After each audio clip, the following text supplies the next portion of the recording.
Saudara, dua jurnalis mengalami tindakan kekerasan oknum yang diduga pengawal Ketua Dewan Pengawas RSUD Suwondo Pati, Torang Manurung di gedung DPRD Pati pada Kamis siang. Insiden ini terjadi setelah Ketua Dewas RSUD itu walkout dari rapat Pansus Hak Angket Pemakzulan Bupati Pati Sudewo.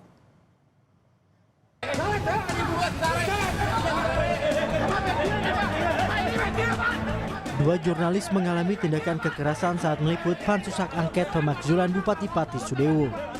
Insiden itu terjadi saat sejumlah jurnalis hendak meminta keterangan dari Ketua Dewan Pengawas RSUD Suwondo Pati, Torang Manurung, usai dirinya walkout dari rapat Pansus Hak Angket. Sang Ketua Dewas bungkam usai meninggalkan ruang rapat.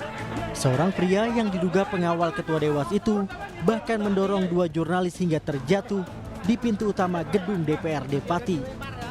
Ikatan Jurnalis Televisi Indonesia, Korda Muria Raya, dan Persatuan Wartawan Indonesia Kabupaten Pati mendesak polisi segera menyelidiki serta memeriksa oknum pengawal yang terlibat.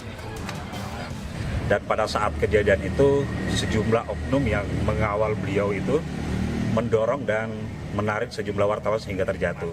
Dan kami meminta Polresta Pati berani mengusut tuntas kasus ini karena sudah melanggar Undang-Undang Pers.